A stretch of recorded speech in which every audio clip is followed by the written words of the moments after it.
Desa Krecek, Kecamatan Badas, Kabupaten Kediri, Jawa Timur.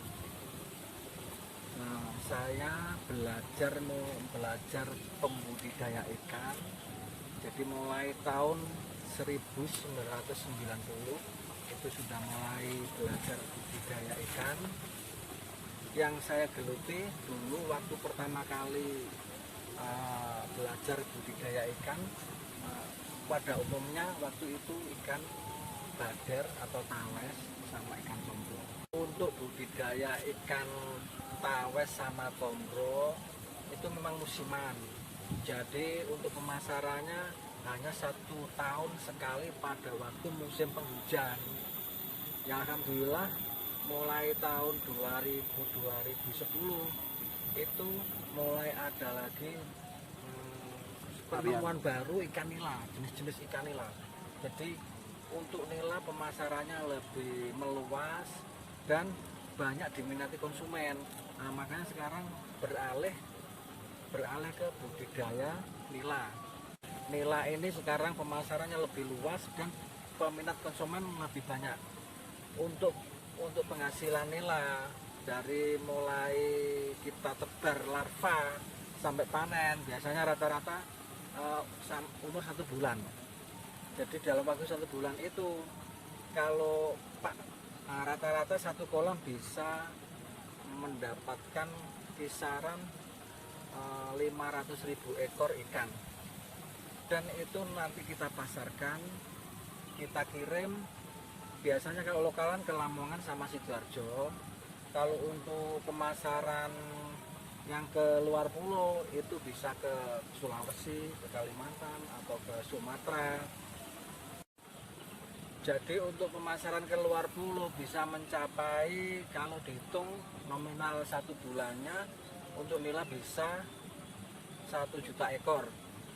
Kalau untuk ikan yang lainnya misalnya paten atau gurami, gabus atau bawal atau ikan-ikan yang lain rata-rata bisa mencapai kisaran 200.000 ekor per bulan. Itu kiriman ke luar pulau seluruh Indonesia yang ada bandara.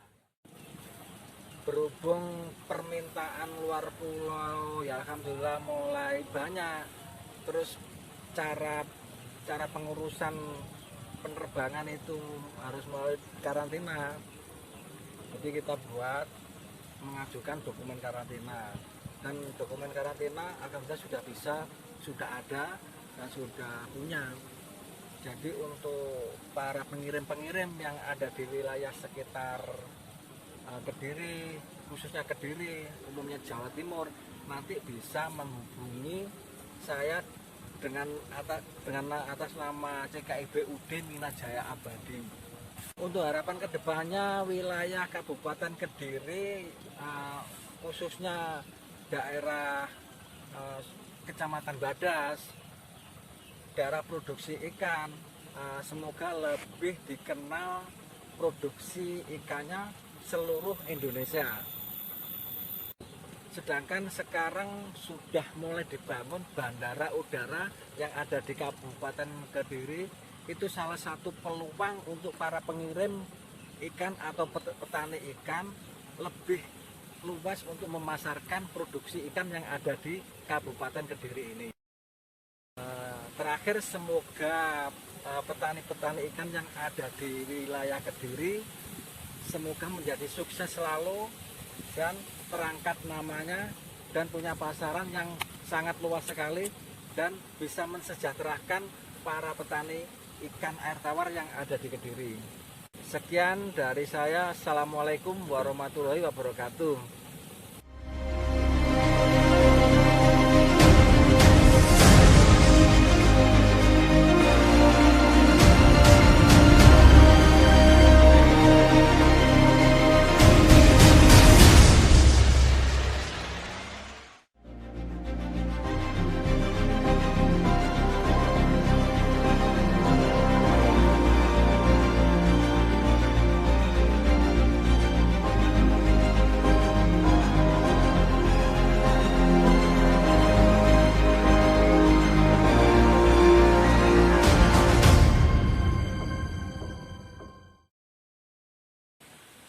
Assalamualaikum warahmatullahi wabarakatuh.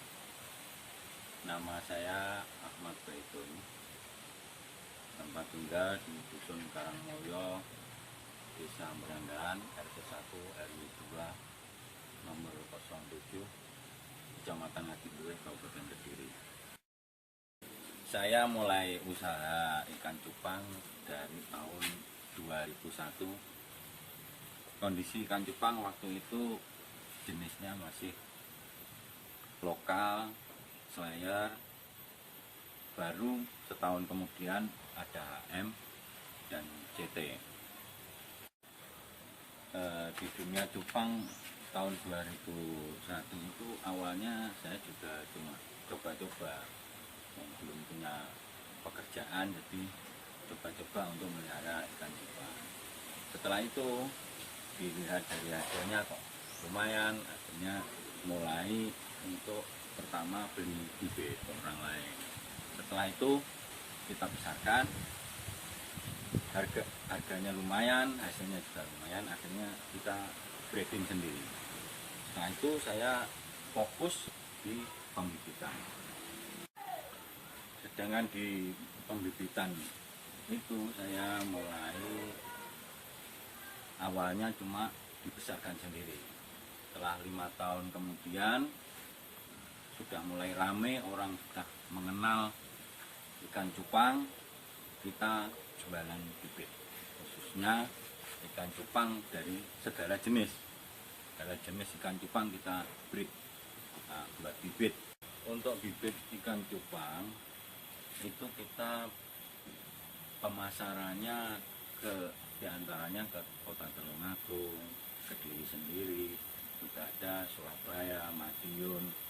Untuk produksi bibit cupang kita dalam waktu 15 hari itu bisa produksi bibit sampai dengan 50.000. Sedangkan permintaan pasar atau yang melihara untuk kebutuhan bibit cupang per minggu itu bisa mencapai 30.000 ekor dari beberapa kota. Kadang kita juga tidak bisa memenuhi, kalau per bulan itu bisa banyak sekali, bisa 100.000 ekor. Dan ikan cupang di Kediri itu kualitasnya kalau menurut saya lumayan bagus, bahkan bisa menembus untuk kriteria kontes.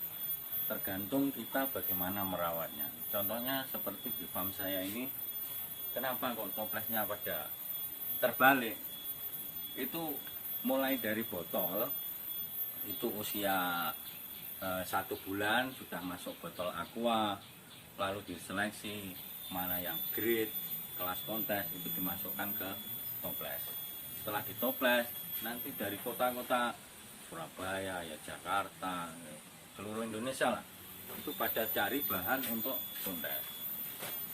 Kenapa kok toplesnya pada terbalik? Itu ikan-ikan grade udah pada laku. Sedangkan sekarang mulai awal corona itu ikan cupang harganya melambung. Setelah corona agak mereda, ini ya agak harganya stabil seperti semula, stagnan aja, santai. Kalau awal-awal corona itu harganya mungkin orang pada jenuh di rumah, akhirnya cari hiburan ikan cupang. Kan tapi untuk prospek ke depan, saya kira ikan cupang itu sudah merambah ke internasional. Sedangkan ikan cupang di Kediri sendiri itu dari sumber daya alam, mulai dari air, pakannya untuk pembenihan, itu semua saya kira mendukung untuk ikan cupang tersebut. Untuk kita sebagai pembudidaya ikan cupang, yang paling utama kita butuhkan yaitu pertama indukan. Kita harus menyiapkan induk, mulai persiapannya, induk itu sudah siap apa belum, kualitasnya kita seleksi dulu, dan juga kita siapkan pakannya untuk benih yang nantinya akan dikeluarkan oleh induk-induk tersebut.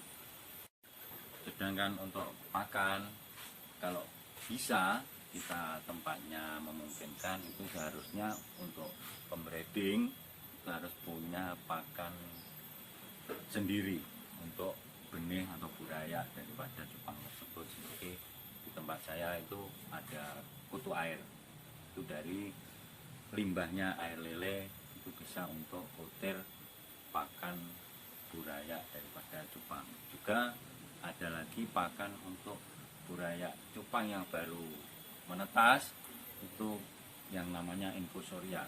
Itu kita juga membuat sendiri dengan cara alami atau otodidak.